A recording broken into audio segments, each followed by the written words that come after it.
په دې نړۍ کې دوه نړیوال جنګونه شوي دي، مګر موږ بله نړیواله جګړه درلوده چې د نړیوالې جګړې پیل و. جنګ جهانی صفر. د اروپایي هیوادونو برعکس جاپان ډیر ناوخته د عصري کولو پر لور حرکت پیل کړ.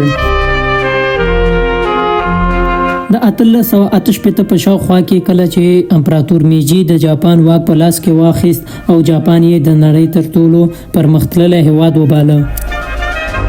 د هغه لومړی دنده د ځواکمن سمندري ځواک جوړول وو، خو د جاپان صنعت دې مرحلې ته نه و رسېدلی چې خپل سمندري تجهیزات او بیړۍ جوړې کړي. له همدې امله مجبورېږي چې انګلستان ته امر وکړي، هغه هیوادونه چې په هغه وخت کې د جاپان سره ښې اړیکې درلودې.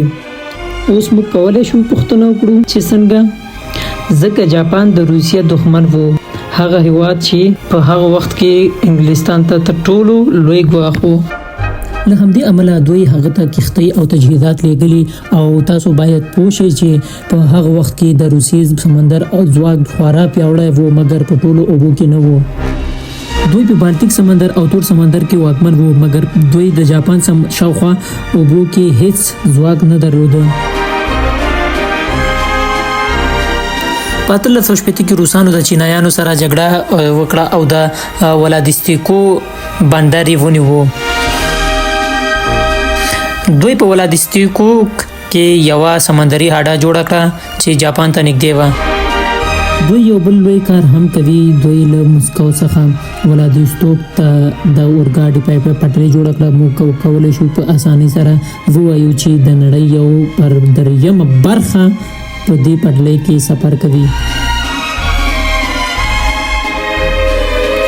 دا کړکېچ د روسي او جاپان ترمنځ شتون لري، مګر دا یو بل لوی هیواد سره هم نږدې دی. چین دغو دواړو ته په درنه سترګه ګوري او نه غواړي چې دوی کم کړي. چین یوازینی لوی هیواد دی چې نه له جاپان سره ښې اړیکې لري او نه له روسیې او نه له اروپا سره. یوازې له جرمني سره مشکل نه لري، نه هم ښې اړیکې. نو کله چې چینایانو ولیدل چې دا دواړه کښتۍ راوړي او د سمندري هډې پرې جوړولو بوخت دي، دوی د آلمان سره معامله کوي او له دوی څخه 3 جنګي بیړۍ اخلي. په 1894 کې چین چې د جاپان له ظلمونو څخه ستړی شوی، په جاپان باندې د ورته کښتیو سره برید وکړ چې له آلمان څخه یې اخیستې وې. جاپان چې 10 کاله یې په سمندر کې د قوي کېدو هڅه کړې وه، په سمندر کې هم غښتلی و. داسې ښکاري چې چین نه پوهېده چې د جاپان سمندري ځواک له دې څخه ډېر پیاوړی دی. نو له همدې امله په شرم سره ناکام شو. داسې ناکامي چې په نړۍ کې د توپ په څېر چاودنه وکړه، ځکه هیڅ چا باور نه درلوده چې جاپان به چین ته ماتې ورکړي. د ناکامۍ په دې سبب شي چې چین د کوریا ټاپو وزمه، لیودان ټاپوګان او د تایوان ټاپو جاپان ته ورکړي. اوس موږ ولې د لیوان ټاپو وزمه په بشپړه توګه د جاپان په لاس کې نیولې؟ د کوریا ټاپو وزمه ډېره مهمه ده د هغه په پرتله. نیکولاس دویم چې د روسیې زار و، د چین له دې کار ته ډېر په غوسه شو، ولې چین په دې سیمه کې تر ټولو ښه ځایونه جاپان ته ورکړل.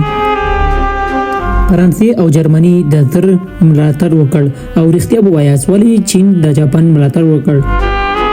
تیزار چې نور یې نشي زغملی، د لیودان ټاپو وزمه برید کوي او اشغالوي. جاپان په دې اړه څه نه وایي، ځکه چې دا مهال له روسیې سره جګړه نه غواړي.